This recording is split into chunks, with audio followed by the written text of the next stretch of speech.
it's Sandy from parkerlings.com.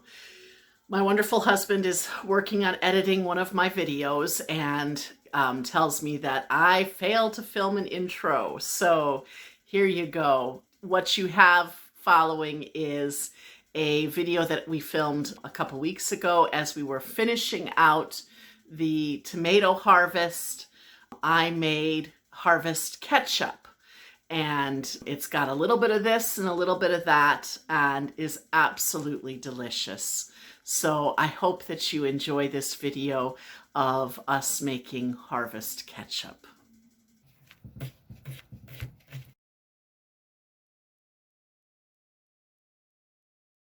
You can use the fluffy bits on the end as well, otherwise known as leaves.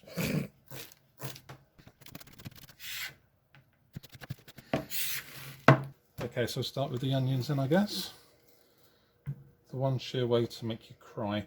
Now, the top and the bottom, they're the worst bit. If you take this off first, that's when you're going to start to cry easy. That's the root. So you don't take the root off first.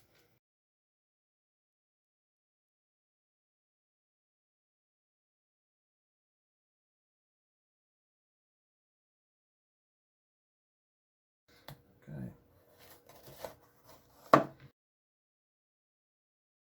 And again, it can be coarsely chopped because we are going to just cook it all down and blend it.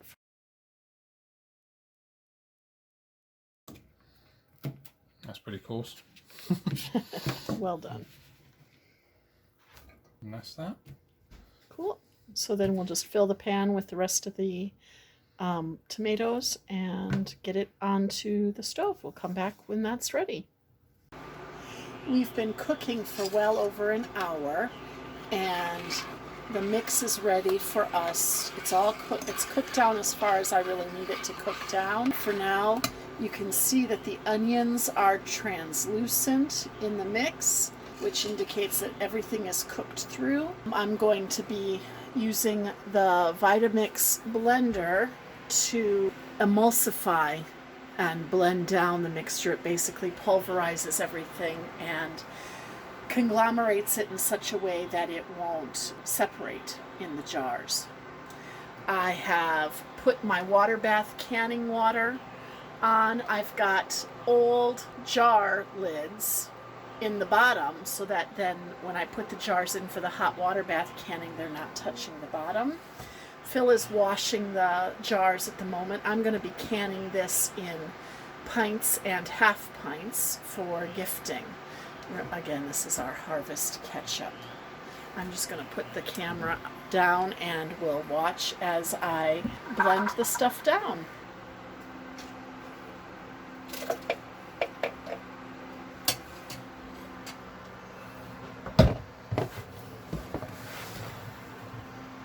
This is down. This is like this here.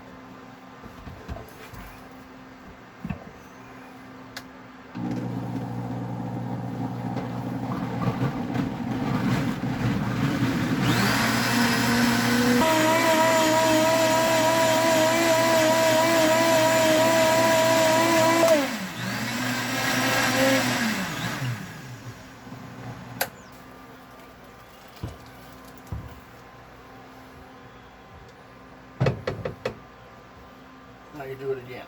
I want you to do it this time. Okay.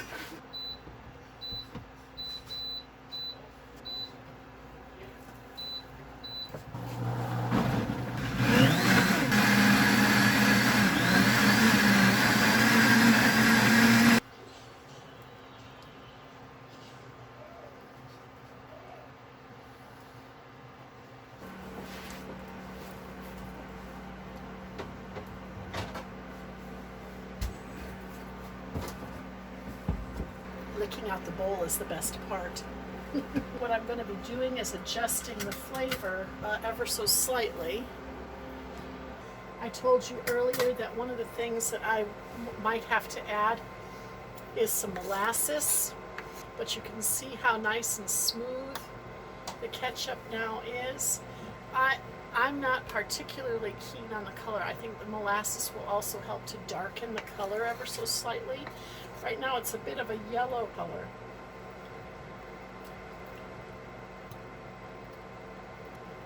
Yeah, and while it's very good, I think it definitely does need some more molasses. I'm currently on 275 Fahrenheit. I'm going to reduce this to 220.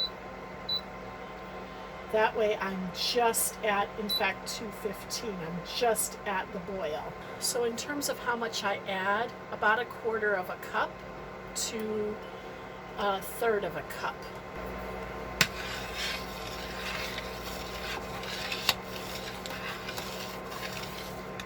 It's quite a thin sauce at the moment. I'm going to continue to cook it down now so that it thickens up. I don't put any type of emulsifier into it. And so other than the Vitamix blending, there's nothing keeping it together or thickening it or anything. So I'm just going to let this continue to cook down, and having adjusted the flavor, I'm going to taste again. The smell is divine. I would say with the molasses that less is definitely more. So go with 1/8 to 1/4 of a cup rather than 1/3 of a cup. Because now while this is very good, I am going to have to definitely let it cook for quite a while to be able to meld in that molasses flavor. Our jars, we're going to be doing pints and half pints, and they've been washed, and they're going to go into the toaster oven at 275. The way we do it is we can get 10 pints into the toaster oven, and you do it so that you can so that the tongs, when you use your tongs, you'll be able to pull them back out. So having gotten the jars into the oven to sterilize, we are cooking down the sauce and just waiting for it to thicken up a bit. It will probably need another half hour or so to thicken, and it's just over boiling. So 225 Fahrenheit. Actually, I'm going to reduce it to 215 Fahrenheit, so it's just boiling, because we don't want it to burn to the bottom, and we don't want to have to sit here and stir constantly. So we'll come back to jar it up in a little bit, and you'll be able to see from the sides just how much it cooks down. We're getting there, but it's not a short process. There's no doubt about that. See, that's the joy of homemade harvest ketchup. Well, what seems like an inordinate amount of time later, and the reality is that it isn't a lot thicker. And I've got it currently at 210 Fahrenheit, which is just below the boil. And although I wish it would be a little bit thicker than this, I'm telling myself that when it gets cool, it'll get a little bit thicker, and it's probably not too much thinner than ketchup would be. What do you think? Would you leave it in longer to let it go longer than this, or would you do it as I have done? I think we've been going for 1 hour and 15 since I blended it in the Vitamix. So I'm keen to know your thoughts. So let us know in the comments below. Would you keep cooking it and letting it boil down to continue to thicken? Or would you leave it as it is here now? I think I'm going to let it go a little while longer, because I do want it a little bit thicker. But I'm having to stir it a lot more because it is, I am worried about it getting too thick and sticking to the bottom of the pan. It has gone down. It is about halfway down the pan now. Whereas when I started, I think it was 3/4 full. So we are getting there, but it is a slow process when you're on this slow boil. I'm going to put it up to 215, just above boiling, and see where we get to. I'll let you know when we come back to actually bottle it up. It's beautiful. It's getting thick. I'm going to say it's thick enough. It's going to thicken as it cools ultimately too, so we're going to be done with it.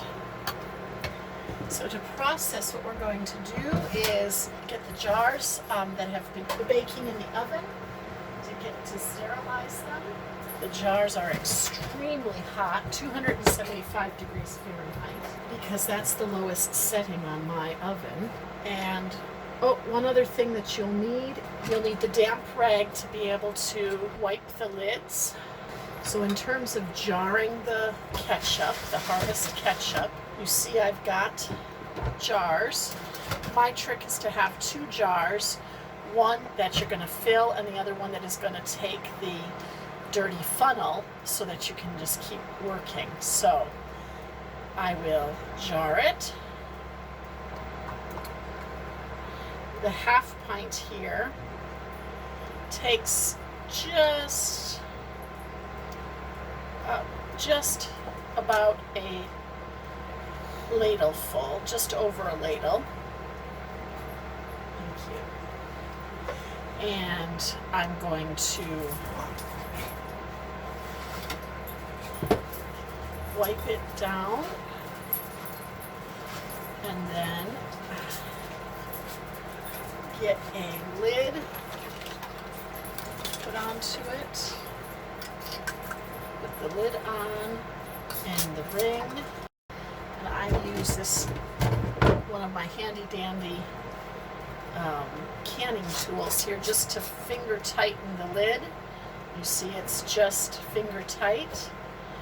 And then I use my other handy dandy canning tool to put it into the hot water bath, which is next to me here boiling. And when you put all of your jars in, you want the water to be just over the top of the lids so that they're fully submerged in the water. And we're not too far above sea level, so ours will water bath can process for 10 minutes, and then we'll take them out and let them cool to room temperature where they will seal.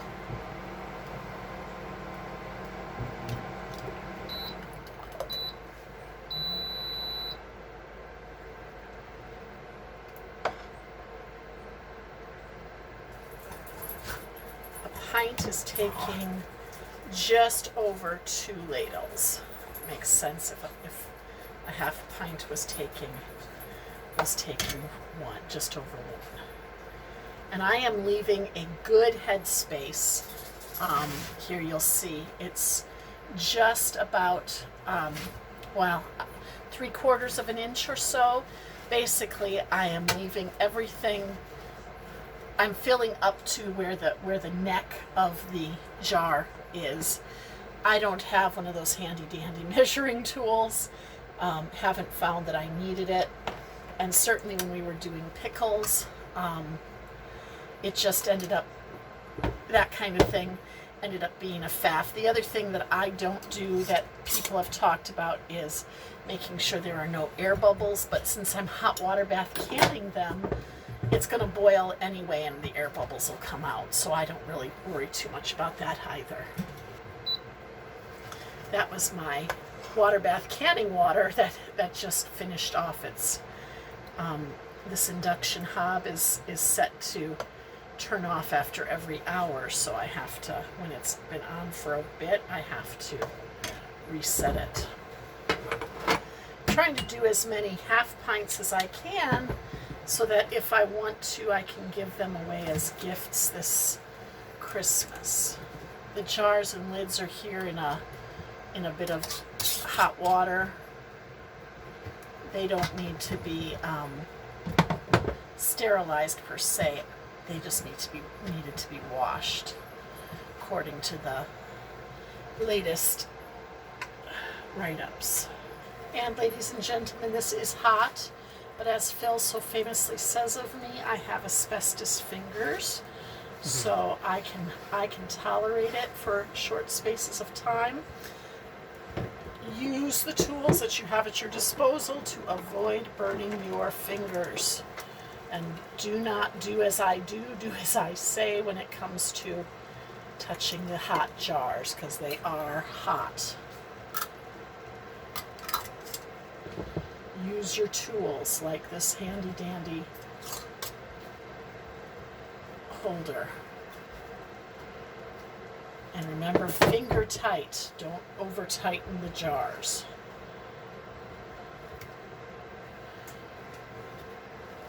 I have been able to get 6 half pints and 2 full pints into this water, and they're all covered, fully covered. I'm going to turn my heat up to 375 to get it boiling, and once it's boiling, then I will start my 10-minute timer. So here you can see that it's nearly boiling already, fortunately, because I was putting them in and keeping them at high up at temperature as I was going. So I will set a 10-minute kitchen timer, and then I'll meanwhile finish cleaning up the rest of my batch, because there is still a half a pint in there. Would you mind spatulating while I set the timer? I will go ahead and spatulate. Thank you. Mm-hmm. Now what you might find is if your jar is hot enough, it will the lid will seal without needing to be water bath canned. That did happen to a couple of our jars throughout this season, but not making any promises, so this one will probably just go straight into the fridge and be used right away.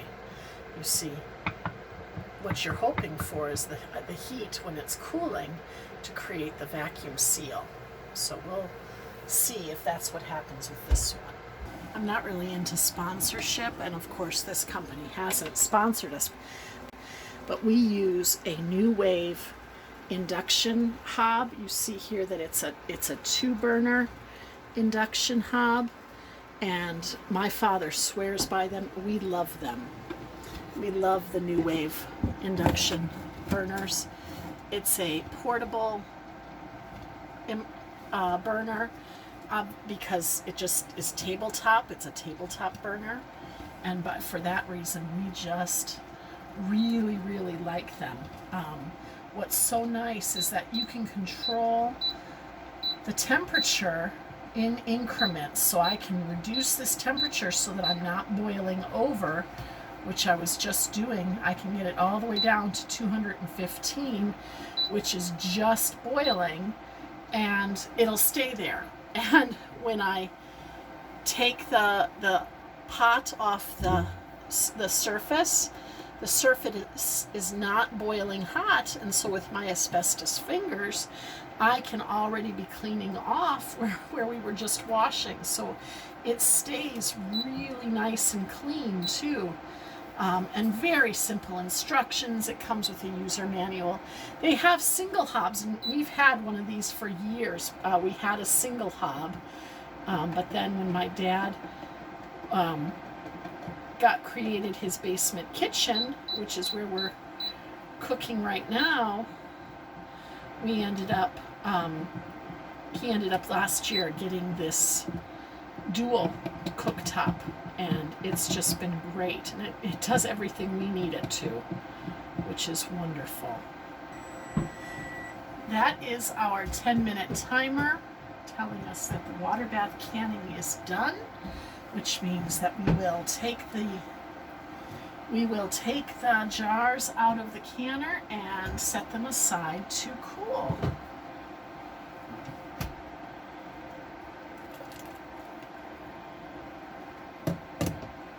There is our canning water, and it's just at boiling, 215. When I lay out my jars, I just lay them on a clean towel on the countertop to cool off and seal, which is hopefully what you'll hear in the few minutes as they come out. Oh, and there was the telltale pop. So one of those has already just sealed.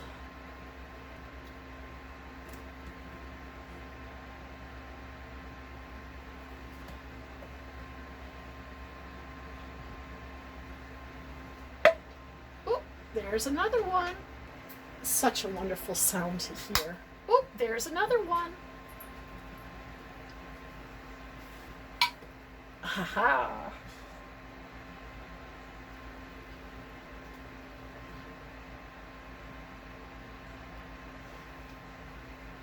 And there we go. 2 pints and 6 half pints, plus a 7th half pint that I didn't water bath can, and nearly another pint. Ooh, and there was another one that just popped. Well, that is it for us today. I hope that you've enjoyed watching this video, hearing the cathartic pops. There was another one of our jars. And I hope that you too will be able to make some harvest ketchup, either this season with the last of your red tomatoes, or next year. Keep it in your memory banks and in your recipe box. I've been Sandy Parker from parkerlings.com. Take care, have a great day, and God bless. Bye-bye.